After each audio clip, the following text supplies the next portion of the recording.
మా కొరకు చనిపోయి సమాధి చేయబడి తిరిగి లేపబడిన పర్వదినం, పండుగ దినం, సముద్రపు అగాధంలో మా పాపములను పడవేసిన నీ వైపు వెనక మా పాపములను వేసుకున్నది. మమ్మల్ని పరిశుద్ధులుగా నీతిమంతులుగా తీర్చిదిద్దడానికి పేతురు రాసిన మొదటి పత్రిక 3:18, రోమా 4:25 ప్రకారం ఆయన అనీతిమంతుల కొరకు నీతిమంతుడైన క్రీస్తు శ్రమపడ్డాడు ఒకసారి. ఈ దినము ఆగస్టు మాసం మొట్టమొదటి ఆదివారం, 4వ దినం. మా జీవితాల్లో 216 దినములు, 30 వారాలు, 7 మాసాలు కాపాడినందుకు వందనములు చెల్లిస్తూ సమస్త మహిమ, ఘనత, కీర్తినికి ఆరోపిస్తూ ఈ స్తుతి ఆరాధన మా రక్షకుడు, మా విమోచకుడు క్రీస్తు నామములో నీకు సమర్పిస్తున్నాం మా ప్రియ పరలోకపు తండ్రి. ఆమేన్. దయచేసి కూర్చోండి, ప్లీజ్ బి సీటెడ్. ఈ ఉదయకాలపు ఆరాధనకు వచ్చిన అందరినీ ప్రేమపూర్వకంగా ఆహ్వానిస్తున్నాము. A warm welcome to this Lord's Telugu Baptist church service and greet you all in the name of our Lord and saviour Jesus Christ. ప్రభువు రక్షకుడని యేసుక్రీస్తు వారి దివ్య శుభ శక్తిగల నామంలో మీ అందరికి శుభములు, సమాధానం కలుగును గాక. ఈ దినము మనందరికి తెలుసు, today is the friendship day. మీ అందరికి కూడా నేను స్నేహితుల దినోత్సవ శుభాకాంక్షలు తెలియజేస్తున్నాను. I wish you all a happy friendship day. మీరు కూడా మీ పక్కవారికి ఫ్రెండ్షిప్ డే విషెస్ చెప్పండి.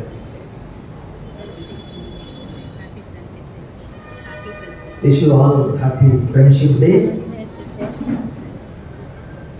మీరు చెప్పుకున్నారా? ఏది మరొకసారి చెప్పు.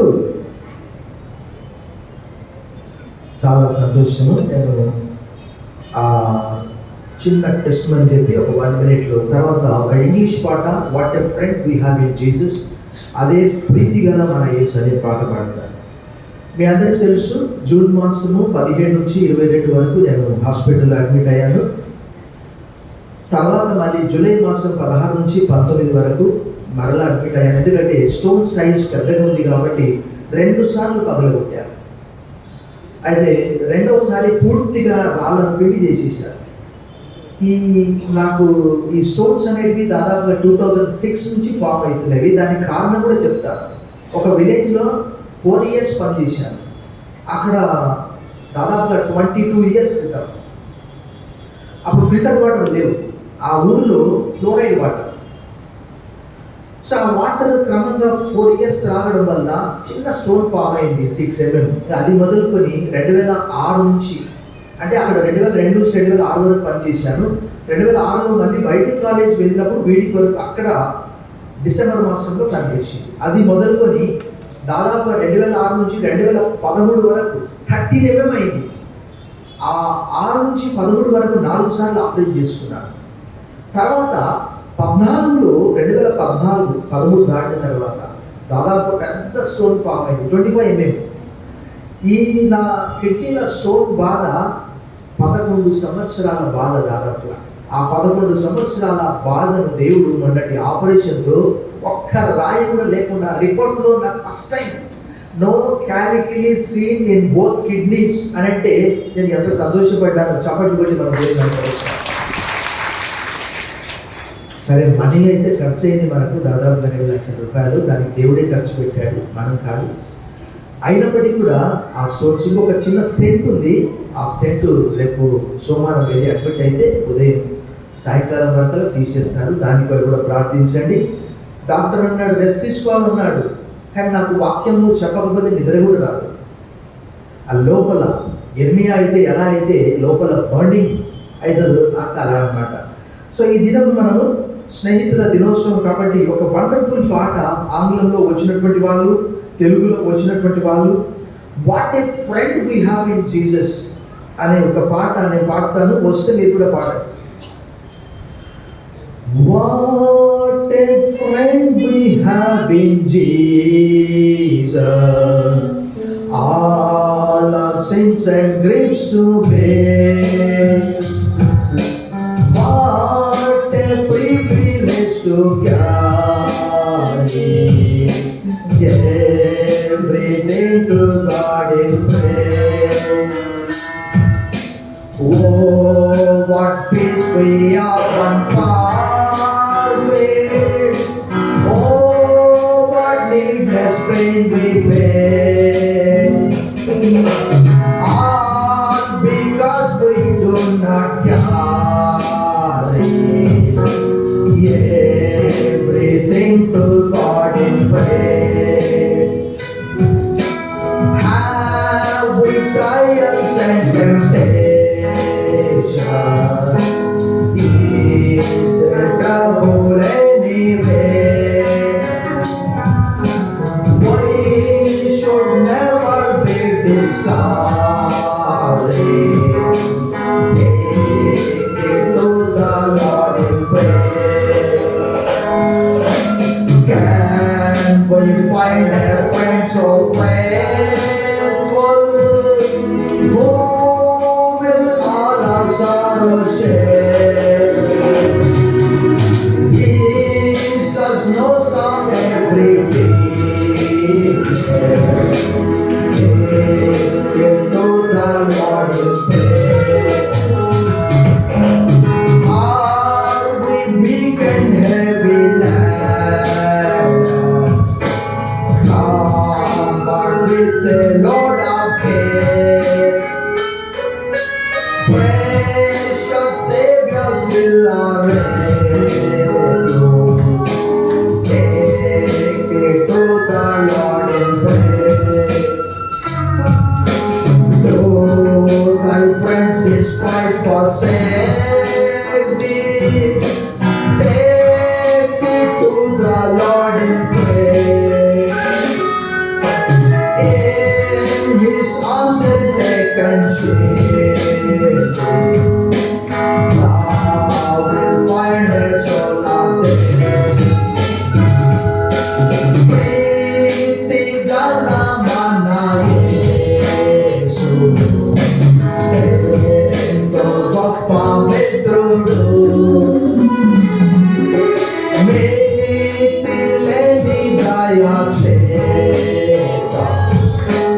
హక్కుచు ప్రేమించును. నలుగురు ఏం పాడాలి? క్రీస్తునొద్ద మన భార మందనప్పగించిన పాడాలి. శక్తి గల యేసు చేత మోతాలెల్లా వీడును. నలుగురు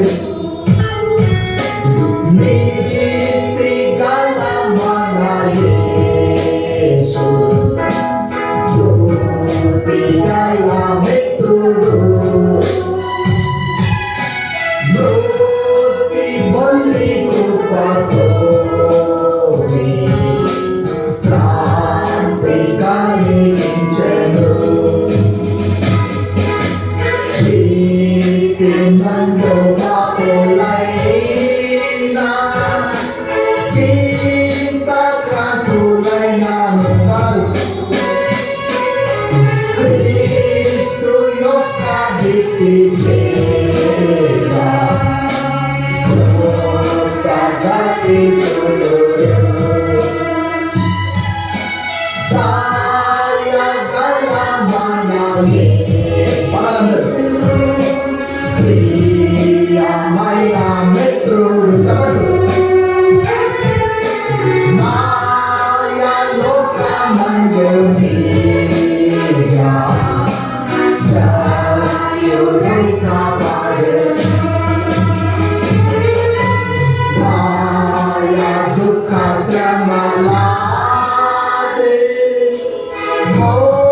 ప్రియులారా, ప్రపంచమంతా కూడా మనం చూస్తూ ఉన్నాము. అంత్య దినాల్లో ఎలాంటి పరిస్థితులను మనము గమనిస్తూ ఉన్నాము. ప్రతి ఒక్కరి జీవితంలో ప్రతి ఒక్కరికి ఒక స్నేహితుడు ఉంటాడు. తప్పకుండా చిన్ననాటి స్నేహితులు ఉండవచ్చు, ఆధ్యాత్మిక స్నేహితులు ఉండవచ్చు. కానీ మనం ఇంతకుముందు మీకా గ్రంథంలో ఒక ఉత్తర ప్రత్యుత్తర రీతిగా లేఖన భాగం చదువుకున్నాం. పాపం మీకా గ్రంథం అంటే చాలా మంది వెతుకుతా ఉన్నారు. కారణం ఏంటంటే మన జీవితంలో బైబిల్ ఒక భాగం కాదు, బైబిలే మన జీవితం. కీర్తనాకారుడు 16వ కీర్తనలో ఏమంటాడు? ఆయనే నాకు స్వాస్థ్యము, శ్రేష్టమైన స్వాస్థ్యం నాకు కలిగెను, మనోహరమైన స్థలముల్లో నాకు పాలు ప్రాప్తించాను. ఇది జీవితంలో ఒక భాగం కాదండి, ఇదే మన జీవితం. That is life in the full of God. So మనము క్రమంగా చదువుతూ ఉన్నప్పుడు, ప్రపంచ పరిస్థితులు అన్ని గమనిస్తూ ఉన్నప్పుడు బిల్లీ గ్రామ్ గారు ఏమంటారంటే, ఒక చేతిలో బైబిల్, మరొక చేతిలో వార్తాపత్రిక పట్టుకోండి. ప్రపంచంలో జరగబోయేది అడ్వాన్స్గా చెప్పేది ఏంటి అంటే దేవుడి వాక్యం. యేసు ప్రభు వారు మత్తయి సువార్త 24వ అధ్యాయంలో ఎప్పుడో 2000 సంవత్సరాల క్రితం చెప్పాడు. ఏమని చెప్పాడు? యుద్ధాలను గురించి చెప్పాడు. మొదటి ప్రపంచ యుద్ధం అయిపోయింది. 1914-15లో రెండవ ప్రపంచ యుద్ధం అయిపోయింది. మరలా ఇప్పుడు మూడవ ప్రపంచ యుద్ధం కొరకు ప్రపంచం సిద్ధపడుతుంది. మనం చూస్తూ ఉన్నాము. ఒకవేళ మూడవ ప్రపంచ యుద్ధం వస్తే ఎలా ఉంటుంది అనేది, అది ఎన్ని దేశాలు అసలు ప్రపంచ పటంలో కనిపించకుండా పోతాయి. కాబట్టి మీరు వాక్యము చదవకుండా ఉంటే, వార్తాపత్రిక మాత్రం మీరు చదివితే మాత్రం మీకు ఏమీ అర్థం కాదు. కారణం ఏంటంటే బైబిల్ ముందుగానే తెలియజేస్తుంది. సో ఈ దినము స్నేహితుల దినోత్సవం అంటే ప్రపంచంలో ఎంతోమంది స్నేహితులు ఉండవచ్చు. 100 మంది ఉండవచ్చు, 1000 మంది ఉండవచ్చు. చాలా మందికి వాట్సాప్లో ఫ్రెండ్స్, ఫేస్బుక్లో ఫ్రెండ్స్, ఇన్స్టాగ్రామ్లో ఫ్రెండ్స్. కానీ మనకు కష్టం వచ్చినప్పుడు ఒకరు కూడా ఫిజికల్గా ఫ్రెండ్స్ ఎవరు ఉంటారు? మన పాత నిబంధన గ్రంథంలో ఇందాక మనం చదువుకున్నాము. ఏమని చదువుకున్నాము? స్నేహితుని యందు నమ్మిక ఉంచవద్దు, ముఖ్య స్నేహితుని నమ్ముకొనవద్దు. మీకా గ్రంథం 7వ అధ్యాయంలో ఆ వాక్య భాగం అంతా కూడా 5 నుంచి రాయబడింది. ఇంకా మనం చూస్తే యేసుక్రీస్తు వారి గురించి మనం ఈ దినము ఒక మంచి స్నేహితునిగా ఆయన మనకి ఎలా ఉన్నాడో కొన్ని విషయాన్ని నేను మీకు తెలియజేస్తాను. యోహాను సువార్త అంతా కూడా మనకు చదివితే మనకి ఏమనిపిస్తుంది అంటే, అనేక సార్లు యేసు ప్రభువు వారు ఏమన్నారు తెలుసా? మీరు క్రింది వారు, నేను పైవాడను. చాలా స్పష్టంగా చెప్పాడు. You belong to this earth but I belong to heaven. ఆయన తండ్రి యొద్ద నుండి ఈ లోకానికి వచ్చాడు, మరలా తండ్రి యొద్దకు వెళ్ళే సమయం ఆసన్నమైనది అనేక చోట్ల చెప్పాడు. ముఖ్యంగా యోహాను సువార్తలో ఎక్కువ సార్లు చెప్పాడు ఆయన. మన పాత నిబంధనలో నేను బింబు వాక్యం చదివాను. అదేంటి అనంటే, మోషే దేవుడితో ఎలా మాట్లాడుతున్నాడట? ఒక ముఖాముఖిగా స్నేహితుడితో మాట్లాడినట్లు మాట్లాడాడట. నిర్గమకాండం 33:11. తర్వాత పాత నిబంధన గ్రంథం అంతట్లో కూడా దేవునికి ఒకే ఒక్క స్నేహితుడు ఎవరైనా? అబ్రహాం ఒక్కడే. దేవుడు యెషయా గ్రంథంలో చెప్పాడు, దినవృత్తాంతం గ్రంథంలో చెప్పాడు. మరలా యాకోబు పత్రిక 2:23లో యాకోబు యేసుక్రీస్తు సహోదరుడు గలవాడని చెప్పాను. ఆయన ఎవరు? ఆయన అన్నాడు ఆయన దేవునికి స్నేహితుడిగా ఉన్నాడు అని చెప్పాడు యాకోబు 2:23. అయితే ఆ సర్వశక్తి గల దేవుడికే స్నేహితుడిగా ఉన్నాడు అని అంటే ఎంత గొప్ప విషయం కదా అబ్రహాం. అలాంటిది నూతన నిబంధన గ్రంథంలో మనందరికీ తెలుసు, ఒక స్నేహితుడికి ఉండవలసినటువంటి లక్షణాలు ఏంటి అని అంటే, స్నేహితుడు ఎల్లవేళలా షరతులు లేనటువంటి ప్రేమతో ప్రేమించేవాడు. అన్కండిషనల్ లవ్ అంటే నీవు ఇది చేస్తేనే నేను చేస్తానని కాదు. యేసుప్రభు వారు యోహాను సువార్త అంతట్లో కూడా మనం జాగ్రత్తగా గమనిస్తే అతి శ్రేష్టమైనటువంటి గ్రంథం యోహాను సువార్త. ముఖ్యంగా 3:16 మనం ఏం చూస్తాము? దేవుడు లోకమును ఎంతో ప్రేమించెను, కాగా ఆయన తన అద్వితీయ కుమారునిగా పుణ్యమాని అతడు విశ్వాసముంచు ప్రతివాడు నశింపక నిత్యజీవం పొందినట్లు. అంటే ఇది అన్కండిషనల్ లవ్. జస్ట్ అవిధేయులమైనటువంటి మనము, భక్తిహీనమైనటువంటి మనము, పాపులమైనటువంటి మనము ఆయన షరతులు లేకుండా ఏం చేశాడు? ప్రేమించాడు. దేవుని వాక్యంలో మనం చదువుకున్నాం. యోహాను సువార్త 15:11 నుంచి 16 వచనాల్లో ఆ మాట మనం చదువుకుందాం. Gospel according to Saint John chapter 15 verses 13 to 16 we have read. అక్కడ రాయబడినటువంటి విషయం ఏంటి అంటే తన స్నేహితుల కొరకు 13-14 మనం చదువుకుందాం. తన స్నేహితుల కొరకు తన ప్రాణం పెట్టువాని కంటే ఎక్కువైన ప్రేమ గల వాడెవడును నేను మీకు ఆజ్ఞాపించు వాటిని చేసిన మీరు నా స్నేహితులై ఉందురు. ఇక్కడ ఎవరి గురించి మాట్లాడుతున్నాడు? ఎవరితో మాట్లాడుతున్నాడు అంటే శిష్యులతో మాట్లాడుతున్నాడు ఆయన. యేసు ప్రభువు ఎవరో కాదు ఆయన. యోహాను సువార్త 1లో చూస్తే అక్కడ సాక్షాత్తు వాక్య స్వరూపిగా ఆయన ఈ లోకంలో ప్రత్యక్షమైనట్టు మనం చూస్తూ ఉన్నాం. అక్కడ 1:51 మనం ఏం చూస్తాము? ఇది మొదలుకొని ఆకాశము తెరవబడ్డయు దేవదూతలు ఎక్కుటయు దిగుటయు నేను చూస్తానన్నాడు. అది ఆదికాండంలో నుంచి తీసుకొనబడ్డది. ఆదికాండం 28:12. అంటే ఆయన చెప్పినటువంటి మాట ఏంటి అంటే ఎవరు కూడా ఎప్పుడు కూడా దేవుణ్ణి చూడలేదు. అద్వితీయ కుమారుడైన క్రీస్తే అనగా తండ్రి రొమ్మున ఉన్నటువంటి క్రీస్తే ఆయనను బయలుపరిచాడు. మరి అక్కడ 14వ అధ్యాయంలో చూస్తే ఫిలిప్పుకు ఒక కోరిక కలిగింది. ఏమని కలిగింది? 14వ అధ్యాయము 8వ వచనంలో అప్పుడు ఫిలిప్ ఏమంటున్నాడు? ప్రభువా తండ్రిని మాకు కనపరుచుము, మాకంతే. నిజంగా దేవుని వాక్యంలో రాయబడ్డది. పౌలు అంటాడు ఆయన ఎలాంటి వాడు. యోహాను తిమోతికి రాసిన 1వ పత్రికలో ఆయనను ఎవ్వరు కూడా చూడలేదని చెప్తాడు. 6వ అధ్యాయం 16వ వచనంలో సమీపింపరాని తేజస్సులో ఆయన మాత్రమే వసించుచు అమరత్వము గల వాడై ఉన్నాడు. మనుష్యులలో ఎవడును ఆయన చూడలేదు, ఎవడును చూడలేరడు. ఆయనకు ఘనతయు శాశ్వతమైన ప్రభావంలో కలిగి ఉండును గాక. ఆమేన్. యేసు ప్రభువు కూడా అన్నాడు ఏ కాలంలో కూడా మీరు ఆయన స్వరం వినలే, ఆయన చూడలేదు అని అంటాడు యోహాను సువార్త 5వ అధ్యాయంలో. అలాంటిది యేసుక్రీస్తు వారే 5వ అధ్యాయంలో మనం చూసి అక్కడ రాయబడ్డది. 5వ అధ్యాయం 37వ వచనం యోహాను సువార్త. మరియు నన్ను పంపిన తండ్రియే నన్ను గురించి సాక్ష్యం ఇచ్చున్నాడు. మీరు ఏ కాలమందైనను ఆయన స్వరం వినలేదు, ఆయన స్వరూపము చూడలేదు. అలాంటిది యేసుక్రీస్తు వారు. ఆ రోజు అబ్రహాము దేవుడికి స్నేహితుడిగా ఉన్నాడు. మోషే ముఖాముఖిగా మాట్లాడాడు. మనందరికీ తెలుసు అసలు దేవుడిని చూడాలంటే భయపడ్డారు. అదంతా కూడా మనకు హెబ్రీ పత్రిక 12వ అధ్యాయంలో రాయబడ్డది. తర్వాత మన నిర్గమకాండం 20వ అధ్యాయంలో ఆ ఉరుములు మెరుపులతో. కానీ ఇక్కడ ఆ సర్వశక్తి గల దేవుడే మానవ శరీరంలో ఈ లోకానికి వచ్చి శిష్యులతో చెప్తున్నటువంటి మాట ఏంటి అంటే తన స్నేహితుల కొరకు ప్రాణం పెట్టు వాడి కంటే ఎక్కువైన వాడు ఎవడు?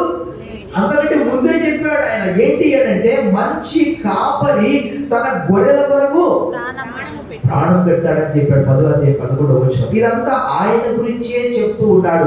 నిజంగా దేవుడు మనకు స్నేహితుడిగా, తల్లిగా, తండ్రిగా, భర్తగా అన్ని పాత్రలు బైబిల్లో రాయబడి ఉన్నది. నిన్ను సృష్టించిన నీ సృష్టికర్త నీకు భర్త అయి ఉన్నాడని అంటాడు. యెషయా 54:5. భర్తగా ఉన్నాడు, తండ్రిగా ఉన్నాడు, తల్లిగా ఉన్నాడు, స్నేహితుడిగా కూడా ఆయన పాత్ర పోషిస్తున్నాడు. సో షరతులు లేనటువంటి ఆ ప్రేమతో ఆయన అన్నాడు. ఏమని చెప్పాడంటే మంచి వారి కొరకు ఎవరైనా ప్రాణం పెట్టవచ్చు, నీతిమంతుని కొరకు. కానీ పాపి కొరకు, దుష్టుల కొరకు, భక్తిహీనుల కొరకు ఎవరైనా ప్రాణం పెడతారా? మనం ఈ లోకంలో మనం ఏం చూస్తున్నాం? వార్తాపత్రికల్లో స్నేహితుడని చెప్పేవాడే ప్రాణం తీస్తూ ఉన్నాడు. వారు ఎవరైనా కావచ్చు, వ్యాపార విషయంలో కావచ్చు, ఏ విషయంలోనే కావచ్చు, లావాదేవీల విషయంలో కావచ్చు. అప్పుడు వారికి ఎక్కువ తక్కువ అయినప్పుడు అలాంటి సంగతి మనం చూస్తాం. కానీ కొన్ని విషయాలు మనం చూస్తే ఆయన యొక్క అన్కండిషనల్ లవ్ ఇక్కడ రోమపత్రికలో అపోస్తలుడైన పౌలు చాలా స్పష్టంగా తెలియజేస్తాడు. రోమపత్రిక 5వ అధ్యాయాన్ని ఒకసారి తీయాలని కోరుతూ ఉన్నాను. Turn your Bibles with me to the letter of part the Roman chapter 5:6. అక్కడ ఏమని రాయబడింది తెలుసా? ఎలాగనగా మనం ఇంకను ఎలా ఉన్నామట? బలహీనులమై ఉండగా క్రీస్తు యుక్త కాలమున భక్తిహీనుల కొరకు మనం ఎలా ఉన్నామట? బలహీనులమట. ఇంకా అవిధేయతలో ఉంటామట. ఇంకా ఎలా ఉన్నామంట? భక్తిహీనులుగా కూడా ఉన్నామట. ఆయన అన్కండిషనల్ లవ్, మీరు నాకు విధేయత చూపించండి, నేను మిమ్మల్ని ప్రేమిస్తాను, అప్పుడు మీరు నా స్నేహితులై ఉంటారని చెప్పలేదు. చూడండి, ఇలాంటి స్నేహితుడు ప్రపంచంలో మనకు ఎక్కడైనా, ఎందుకంటే మనందరికీ తెలుసు ఈ లోకంలో గురువులు అనేవారు, ఆయన ఒక మంచి గురువు, ఆయన ప్రభువు టీచర్. అక్కడ యోహాను సువార్త 13వ అధ్యాయంలో ప్రభువే అన్నాడు, అక్కడ 13:13లో రాయబడ్డది అన్నమాట. ఆయన అన్నాడు, ఏమన్నాడు తెలుసా? మీరు నన్ను ప్రభువా అంటున్నారు, బోధకుడా అంటున్నారు, అది మంచిదే. మరి ప్రభు బోధకుడే నేను మీ పాదాలు అడిగితే మీరు ఎలా చేయాలి? ఇంకా ఆయన పరలోకం నుంచి వచ్చాడు, సాక్షాత్తు 11వ అధ్యాయం 3వ వచనంలో అక్కడ చెప్తాడు, తండ్రి యొద్దకు వెళ్ళవలసిన గడియ ఆసన్నమైనది. ఇంకా అనేక చోట్ల అన్నారు ఆయన, మీరు ఇక్కడి వారు, నేను పైవాడు అని చెప్పాడు. అనేక చోట్ల అన్నాడు, you belong to this world, I belong to heaven. ఒక సమయం వస్తుంది నేను వెళ్ళిపోతాను. అలాంటి ఆయన బలహీనమై ఉండగా భక్తిహీనుల కొరకు ఆయన చనిపోయాడు అంటే అన్కండిషనల్ లో మనం చూసాం. 7వ వచనం చూడండి, నీతిమంతుల కొరకు సైతము ఒకడు చనిపోవుట అరుదు, మంచివాని కొరకు ఎవడైనా ఒకవేళ తెగిపోవచ్చు. అయితే చూడండి, దేవుడు మన ఎడల తన ప్రేమను ఏం చేస్తున్నాడట? వెల్లడి పరుచుచున్నాడు. ఎట్లనగా మనం ఇంకా ఎలా ఉన్నామట? పాపులమై ఉండగానే క్రీస్తు మన కొరకు పైన భక్తిహీనులమని అంటాడు, కింద పాపులని అంటాడు. ఇంకా మనం కిందికి వస్తే ఇంకేమంటాడు తెలుసా? చూడండి 9వ వచనంలో, కాబట్టి ఆయన రక్తం వల్ల ఇప్పుడు నీతిమంతులుగా తీర్చబడి మరింత నిశ్చయంగా ఆయన ద్వారా ఉగ్రత నుండి మనం ఎలా ఉన్నామట? అంతకంటే ముందు 10వ వచనంలో శత్రువులమై ఉన్నామట. పాపులము, భక్తిహీనులము, శత్రువులము, బలహీనము అనే మాట 4 వచనాల్లో అక్కడ రాయబడింది, 6 నుంచి 10 వరకు. అలాంటి వారి కొరకు ఆయన లోకానికి వచ్చి, మనందరికీ తెలుసు, a good shepherd lays his life for the sheep అని అన్నాడు. నా ప్రాణం నేను పెట్టుచున్నాను, దీన్ని తిరిగి తీసుకుంటే నా తండ్రి వల్ల నాకు అధికారం కలదు. నన్ను ఎవరు బలవంతం చేయట్లేదు, యేసు ప్రభువుని ఎవరో చంపేశారని కాదు, అలా స్వచ్ఛందంగా. whom shall I send, who will go for us అంటే, here I am Lord, you sent me. The book of Isaiah chapter 6 says, ప్రభా నేను ఇక్కడ ఉన్నాను, నన్ను పంపు, నేను ఈ ప్రజల కొరకు నేను చనిపోతాను ప్రభా. యెషయా గ్రంథం 53 అధ్యాయం 10వ వచనం రాయబడింది, అతను నలుగగొట్టుటకు యెహోవాకు ఇష్టమైన, it was the will of God to crush him. అంటే షరతులు లేనటువంటి ప్రేమతో ఆయన ప్రేమించి, యోహాను సువార్త 3:16 వరకు చూస్తాం, for God so loved the world that he gave his only begotten son, whoever believes in him shall not perish but may have eternal life. నిజంగా దేవుని వాక్యంలో చూడండి, అక్కడ 10వ వచనం చూడండి, ఏలైనగా 5:10 శత్రువులమై ఉండగా ఆయన కుమారుని మరణము ద్వారా మనము దేవునితో సమాధానపరచబడే వారమై ఆయన జీవించిన చేత మన నిశ్చయముగా. ఎవరైనా మంచి వాళ్ళ కొరకు అక్కడ రాయబడింది, నీతిమంతుని కొరకు సైతం ఎవడైనా చనిపోవడానికి సిద్ధపడవచ్చు. కానీ అక్కడ ఏమని రాయబడింది? పాపులము, బలహీనము, భక్తిహీనము, శత్రువులం అనే మాట 6 నుంచి 10 వరకు ఉన్నదా లేదా? అలాంటి వారి కొరకు ఆయన అన్నాడు, ఐ లే మై లైఫ్ వాలంటరీలీ, నా ప్రాణం నేను పెట్టుచున్నాను, తిరిగి నేను దాన్ని తీసుకుంటాను. 10వ అధ్యాయం 29 వచ్చిన చూడండి, అక్కడ 10వ అధ్యాయము యోహాను సువార్తలో యేసు ప్రభువు ఏం చెప్పాడు చూడండి, 10:29 చూడండి. వాటిని నాకు ఇచ్చిన నా తండ్రి అందరికంటే గొప్పవాడు కనుక నా తండ్రి చేతిలో నుండి ఎవరు వాటిని అపహరింపలేడు. మనము ఆయన స్నేహితుడిగా ఉంటే ఆయన మన కొరకు చేసినటువంటి త్యాగం ఎలాంటిది ఎవరైనా మనం చూస్తాం. స్నేహితులమని చెప్పేవారు మనం చూస్తూ ఉన్నాం. 6 మాసాలు లేక 6 వారాలు సహవాసం చేస్తే వాళ్ళు వీళ్ళైపోతారట, వీళ్ళు వాళ్ళైపోతారట. ఒకసారి నేను ఇంతకుముందు చెప్పాను, నేను ఒక క్రైస్తవ సహోదరుడు చాలా భయంకరమైనటువంటి పాపంలో పడిపోయాడు. భయంకరమైన పాపంలో పడిపోయాడు. ఏంటంటే స్త్రీ సాంగత్యం. అంతే, భార్య లేదు, పిల్ల లేదు, ఆమెనే నాకు లోకం. అయితే వాళ్ళు మమ్మల్ని అంటే కౌన్సిలింగ్ చేయడానికి పిలిచారు. దాదాపుగా 5 సంవత్సరాలు అయింది ఈ సంఘటన జరిగి. అయితే విషయం ఏంటంటే అతనికి ఒక హిందూ ఫ్రెండ్ ఉన్నాడు. అతను అంటున్నాడు, మేము అక్కడ పోయి వాళ్ళ కౌన్సిలింగ్ చేసి తిరిగి బస్ స్టాండ్కి వచ్చే టైంలో అతను అంటున్నాడు, సార్ చెడికేస్తున్నాడు, నువ్వు నాతో పాటు వారం రోజులు నేను ఎలా మార్చేస్తా చూడంటున్నాడు. ఆశ్చర్యపోయాను నేను. పౌలు గారు కూడా అదే అంటున్నాడు. ఏమంటున్నాడు? దుష్ట సాంగత్యం మంచి నడవడిని చెడుగుడు అన్నాడు. కొరింథీయులకు రాసిన మొదటి పత్రిక 15:33. ప్రభునందు మిక్కిలి ప్రియులారా, ఈ యేసుక్రీస్తు మనకు స్నేహితునిగా ఉంటే ఆయన మన కొరకు అన్కండిషనల్ లవ్, షరతులు లేనటువంటి ప్రేమతో మనం శత్రువులమై ఉండగా, మనం పాపులమై ఉండగా, మనం భక్తిహీనులమై ఉండగా ఆయన మన కొరకు తన ప్రాణం పెట్టాడు. ఆయన నిరంతరం కూడా ఏం చేస్తున్నాడట? ఆయన మనకు సహాయం చేస్తూ ఉన్నాడు. నిజమైనటువంటి స్నేహితుడు విడువక ఎల్లప్పుడూ ప్రేమించును. సామెతలు 17:17 మనం చూసాము. బుక్ ఆఫ్ ప్రొవర్బ్స్ చాప్టర్ 17:17 చూడండి. 17:17 నిజమైన స్నేహితుడు ఎలా ఉంటాడట? విడువగా ప్రేమించును. కష్టములో, నష్టంలో, ఎండాకాలంలో, చలికాలంలో, ఆర్థిక సమస్యల్లో, అనారోగ్యంలో అంతా కోల్పోయినప్పుడు మనందరికీ తెలుసు. అయితే మనం అక్కడ ఏం చూస్తాము? యోబు గ్రంథం 2వ అధ్యాయం 4వ వచనంలో అక్కడ అపవాది ఏమంటున్నాడు? దేవుడు ఏమన్నాడు? అయా నువ్వు అనవసరంగా చూడు, నా దాసుని నువ్వు ఇబ్బంది పెట్టావు అని అంటే అపవాది ఏమంటున్నాడు? 2:4 చెప్పండి, ఎవరైనా చూసాం?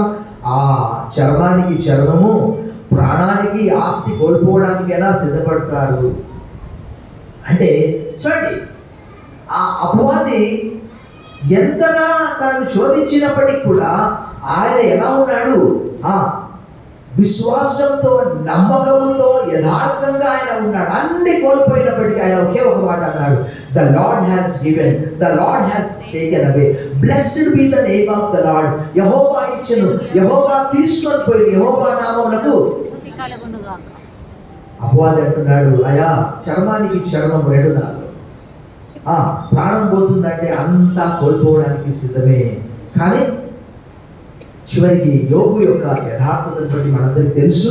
దేవుని వాక్యంలో ఇంకా చాలా విషయాలు ఉన్నాయి. ఎవరైతే ఆయన ఏదో భయభక్తులు కలిగి ఉంటారో ఆయన రహస్యాలు వారికి బయలుపరుస్తాడట. సో జరగబోయే విషయాలన్నీ కూడా యోబు గారికి తెలియజేశాడు. అంటే యోబు కూడా ఒక దేవుడికి స్నేహితుడని కూడా మనం చెప్పుకోవచ్చు. సో ఇంకా మనం చూస్తే షరతులు లేనటువంటి ప్రేమ, అన్కండిషనల్ లవ్. ఆయన మనం భక్తిహీనంగా, పాపులంగా, శత్రువులంగా ఉన్నప్పటికీ ఆయన మనం ప్రేమించాడు అనే లేఖన భాగాలు మనం చూసాం. మరొక లేఖన భాగం చూసాం. పేతురు రాసిన మొదటి పత్రిక 3:18 ఏమని రాయబడింది చూడండి. పేతురు రాసిన మొదటి పత్రిక, first letter of Peter chapter 3:18. ఎలాగనగా మనల్ని దేవుని యొద్దకు తెచ్చుటకు అనీతిమంతుల కొరకు నీతిమంతుడైన క్రీస్తు శరీర విషయంలో చంపబడి, ఆత్మ విషయంలో బ్రతికింపబడి, పాపముల విషయంలో ఒకసారే శ్రమపడాడు. చూడండి, ఎవరి కొరకంట? 18వ వచనంలో అనీతిమంతుల కొరకు. అదే రోమా 4:25లో ఆయన మన అపరాధముల నిమిత్తము అప్పగింపబడి మన నీతిమంతులుగా తీర్చిదిద్దానికి తిరిగి లేపబడ్డాడని మాట రాయబడింది. So unconditional love, unwavering support. నిరంతరము కష్టంలో, నష్టంలో, దుఃఖంలో, బాధలో, ఎండాకాలంలో, చలికాలంలో, వర్షాకాలంలో, ఆర్థికంగా సమస్తము కోల్పోయినప్పటికీ కూడా నిరంతరము సహాయం చేసేవాడే. ఆంగ్లంలో ఉంది కదా, friend in need, in friend in ఆపదలో ఆదుకునేవాడు నిజమైన స్నేహితుడు. కానీ కష్టం వచ్చినప్పుడు మనందరికీ తెలుసు, నేను మీకు ఆజ్ఞాపించేవాడిని మీరు చేస్తే మీరు నాకు స్నేహితులు ఎదురని చెప్పాడు. ఆయన తన శత్రువుల కొరకు సైతమైన ప్రాణం పెట్టాడు. ఆయన చేసినటువంటి విజ్ఞాపన మనం గమనించినప్పుడు ఆయన సెలవుపై ఆయన ఏమన్నాడు? ఆయన తన స్నేహితుల కొరకు మాత్రమే కాదు, శత్రువుల కొరకు కూడా తన ప్రాణం పెట్టి ఆయన అన్నాడు, విజ్ఞాపన చేశాడు, తండ్రి మీరు ఏం చేయించున్నారో మీరు ఎరుగక వెళ్ళి క్షమించమని ప్రార్థన చేశాడు. అలాంటి స్నేహితుడు యేసుప్రభువు వారు. ఈవెన్ ఇస్కరియోతు యూదా కూడా ఏం చేశాడు? యేసుప్రభువు వారిని అసలు చాలా మంది చెప్పుకున్న రీతిగా రకరకాల ఫోటోలు ఉంటాయి. ఏంటి అని అంటే యేసుప్రభు ఫోటో, దాని వెనక పెద్ద వెలుగు ఉంటుంది. కానీ ఆ రోమా సామ్రాజ్యంలో యేసుప్రభు ఎవరో తెలియదు. ఇస్కరియోతు యూదా ఏం చేశాడు? 30 వెండి నాణాలు తీసుకొని నేను ఎవరినైతే ముద్దు పెట్టుకుంటానో ఆయనే యేసుప్రభు అంటే ఆ సైనికులకు ఎవరో తెలియదు అన్నమాట. అప్పుడు యేసుప్రభు వారు ఇస్కరియోతు యూదాని ఏమన్నాడు? చెలికాడా, ఓ ఫ్రెండ్. అంటే కాసేపట్లో ఇంకా ఆయన అప్పగిస్తాడు. అయినప్పటికీ కూడా ఆయన ఏం చేశాడు? నా స్నేహితుడా, ముద్దు పెట్టి నన్ను అప్పచెప్తున్నావా? ప్రభునందు మిక్కిలి ప్రియులారా, ప్రభులో ఉన్నటువంటి ఆ గుణగణాలు, ఆయన యొక్క ప్రేమ మనం చూస్తూ ఉన్నాము, ఆయన దయ మనం చూస్తున్నాము. తర్వాత మనమందరము భక్తిహీనంగా, పాపులంగా, శత్రువులమై ఉండగా, భక్తిహీనమై ఉండగా మనందరి కొరకు చనిపోయినట్టు మనం చూస్తున్నాం. నిరంతరము ఆయన మనందరి కొరకు ఏం చేస్తున్నాడు చూడండి. అక్కడ హెబ్రీయులకు రాసిన పత్రిక, అన్వేవరింగ్ సపోర్ట్, నిరంతరం కూడా తన యొద్దకు వచ్చే వారి పక్షమున ఆయన ఏం చేస్తున్నాడు చూడండి. 7:25 హెబ్రీ పత్రిక. విజ్ఞాపన చేయుచున్నాడు. ఈయన తన ద్వారా దేవుని యొద్దకు వచ్చే వారి పక్షమున విజ్ఞాపనము చేయుటకు ఏం చేస్తున్నాడు? నిరంతరము జీవించుచున్నాడు. కనుక వారిని సంపూర్ణంగా రక్షించుటకు శక్తిమంతుడై ఉన్నాడు. సో నిరంతరము చదువులేనటువంటి ప్రేమతో మాత్రమే కాదు, అన్వేవరింగ్ సపోర్ట్ అంటే కష్ట సమయంలో, దుఃఖ సమయంలో నిరంతరం కూడా తన ఎదుకు వచ్చి వారి పక్షంగా ఆయన విజ్ఞాపన చేస్తూ ఉంటాడు. అందుకే దేవుని వాక్యంలో మరొక లేఖన భాగం మనం చూసాం. సామెతల గ్రంథంలో చూసాం, 18వ అధ్యాయము 24వ వచనాన్ని మనం చూసాం. Book of Proverbs chapter 18:24. ఏమని రాయబడ్డది? బహుమంది చెలికాండ్రు గలవాడు నష్టపడడు, సహోదరుని కంటేను ఎక్కువగా హత్యుడు స్నేహితుడు. A friend in need, in friend in deed అన్న రీతిగా నిరంతరం అన్వేవరింగ్ సపోర్ట్, అన్కండిషనల్ లవ్. ఇంకా మనం చూసే ఫుల్ ఆఫ్ ఛాలెంజ్. ఆయన ఎవరినైతే ప్రేమిస్తాడో తప్పకుండా వాడిని గద్దిస్తాడు. చూడండి, సామెతల గ్రంథంలో ఒక మంచి మాట రాయబడ్డది. సామెతల గ్రంథము 27వ అధ్యాయం మనం చూసాం. సామెతల గ్రంథం 27 వచనము 5 మరియు 6 వచనాలు ఇలా రాయబడింది. లోపల ప్రేమించుట కంటే బహిరంగంగా గద్దించడం మేలు. మేలును కోరి స్నేహితుడు గాయములు చేయను, పగవాడు లెక్కలేని ముద్దులు. చెలిగాడ అంటే యూదా ఏం చేశాడు? ముద్దు పెట్టి స్నేహితుడు నిరంతరము చెడును ఖండిస్తూ ఫుల్ ఆఫ్ ఛాలెంజ్. తప్పకుండా యేసు ప్రభువు కూడా ఆయన ఎవరినైతే ప్రేమిస్తూ ఉన్నాడో వారందరినీ కూడా గద్దిస్తూ ఉన్నాడు. దేవుడి వాక్యంలో రాయబడింది. హెబ్రీ పత్రిక 12లో రాయబడింది, నా కుమారుడు ప్రభు చేయి శిక్షను తొడిగరిపో. ఆయన తను ప్రేమించే వారందరినీ గద్దిస్తాడు, శిక్షిస్తాడు. ప్రకటన గ్రంథం 3వ అధ్యాయంలో కూడా ఆ మాట రాయబడింది. ప్రభునందు మిక్కిలి ప్రియులారా, ప్రపంచంలో ఇలాంటి ఫ్రెండ్, మనం ఆయన స్నేహితులుగా ఉండాలంటే ఒకడు నన్ను ప్రేమించేలా వాడు నా ఆజ్ఞ గైకొను. యోహాను సువార్త 14:21, యోహాను సువార్త 14:23. ఒకడు నన్ను ప్రేమించిన ఎడల వాడు నా ఆజ్ఞ గైకొనడు. మనం ఆయన ప్రేమిస్తున్నామంటే, ఆయన మనకు స్నేహితుడిగా ఉండాలంటే ఆయనలో ఉండే గుణగణాలన్నీ కూడా మనకు రావాలి. యేసు ప్రభువు అన్నారు, నేను మిమ్మల్ని ప్రేమించిన ప్రకారం మీరు ఒకరినొకరు ప్రేమించుకోనండి. యోహాను సువార్త 13:34. ఎందుకంటే మనం ఆయన మొట్టమొదట ప్రేమించలే, ఆయనే మొట్టమొదట మనను ప్రేమించాడు. యోహాను రాసిన మొదటి పత్రిక 4:10. ఆయన మన కొరకు ప్రాణం పెట్టాడు కాబట్టి మనం కూడా మన సహోదరుల కొరకు ప్రాణం పెట్టవలసినటువంటి వారమై ఉన్నామని మొదటి యోహాను పత్రిక 3వ అధ్యాయం 16వ వచనంలో భక్తుడు యోహాను రాస్తున్నాడు. ఈరోజు చూస్తే ప్రపంచవ్యాప్తంగా ఏంటి అంటే, ఇద్దరు వెళ్ళారా ఒకడే తిరిగి వస్తున్నాడు, ముగ్గురు వెళ్ళారా ఒకడే తిరిగి వస్తున్నాడు. కారణం ఏంటంటే సమస్య అనేకమైనటువంటి. ప్రభునందు మిక్కిలి ప్రియులారా, మనం ఎలాంటి వారితో స్నేహము చేస్తున్నామనేది చాలా ప్రాముఖ్యమైనటువంటి విషయం. ఎందుకంటే ఒక భక్తుడు అన్నాడు, tell me who is your friend and I tell you who you are. నీ స్నేహితుడు ఎవరో చెప్పు, అప్పుడు నీవెవరో నేను చెప్తాను. ఇలాంటి స్నేహితుడు అంటే who laid his life for us. ఆయన మనందరి కొరకు ఎలా తన ప్రాణం పెట్టాడు. ఇలాంటి స్నేహితుడు ప్రపంచంలో మనకు ఎక్కడైనా దొరుకుతాడా? ఆయన తన ప్రాణం పెట్టి మనందరి కొరకు చనిపోయి సమాజం తిరిగి లేకపోతాడు. ఈ క్రీస్తును మనం స్నేహితుడిగా కలిగి ఉన్నామా? అలా లేని ఎడల ఈ దినమే ప్రభా నీవు నా స్నేహితుడు, నీ ఆజ్ఞలన్నీ కూడా నేను పాటిస్తాను అంటే తప్పకుండా ఆయన అన్నాడు, I will never leave you, not forsake you. నేనేమాత్రం విడువను ఆయన చెప్పాడు. హెబ్రీ పత్రిక 13వ అధ్యాయం 5-6 వచనాలు ఆ విషయాలు రాయబడి. చెప్పినటువంటి వాడు మనిషి కాదు, ఆయన దేవుడు అనే మాట అక్కడ రాయబడి. కాబట్టి నన్ను ఏం చేస్తానని గొప్ప ధైర్యంతో చెప్పగలవారైన ప్రభు ఇంకొక మాట I will be with you till the end of age, యుగ సమాప్తి వరకు సదాకాలం మీతో కూడా ఉన్నానని చెప్పాడు. ఆయన మనల్ని విడిచిపెట్టిన క్షణము అంటే మనం చూస్తున్నాము, ఆయన మనల్ని ఎంతసేపు అంటే కేవలం ఒక నిమిషం మాత్రం విడిచిపెట్టాడట. యెషయా గ్రంథం 54:7, యెషయా గ్రంథం 54:8లో రాయబడ్డది. ప్రభునందు మిక్కిలి ప్రియులారా, ఇలాంటి గొప్ప స్నేహితుని, ఇలాంటి నిజమైన స్నేహితుని, ఇలాంటి ప్రాణం పెట్టినటువంటి స్నేహితుని మనం విశ్వసిస్తూ ఉన్నామా? అలా విశ్వసించిన యెడల ఇదే మంచి శుభదినం. తల్లు వచ్చండి ప్రార్థన చేస్తాం. సర్వశక్తి గల దేవా, ఈ వాక్యంలో ఇప్పటి వరకు యోహాను సువార్త 10వ అధ్యాయంలో రాయబడ్డ రీతిగా మంచి కాపరి తన గొర్రెల కొరకు ప్రాణం పెట్టును. మా కొరకు, ప్రపంచమంతటి కొరకు, శత్రువుల కొరకు సహితం మీరు మీ ప్రాణాన్ని అర్పించారు ప్రభా. నీకు వందనములు చెల్లిస్తూ ఈ ఆధునిక దినాల్లో, ఈ అంత్య దినాల్లో, భయంకరమైనటువంటి కాలాల్లో మేము జీవిస్తూ ఉండగా నీ మీద మా నమ్మకం ఉంచి ఆయన మిమ్మల్ని గురించి చింతించున్నాడు కనుక మీ చింత యావత్తు ఆయన మీద వేయండి. నీ భారం యెహోవా మీద మోపు, ఆయనే నేను ఆదుకొను. మా కష్టము, నష్టము, దుఃఖము, వ్యాధి, బాధ, ఇరుగు, ఇబ్బంది, వెలుగు, చీకటి అన్ని సమయాలు దేవుని ప్రేమించి వారికి అనగా తన సంకల్పం చొప్పున పిలుపడి వారికి మేలు కలుగుడికి సమస్యలు సమకూడి జరుగుతున్నది. మా పక్షముగా మీరు విజ్ఞాపన చేస్తున్న గొప్ప దేవుడు తలుస్తూ యేసు నామములో ప్రార్థిస్తున్నాం తండ్రి. ఆమేన్.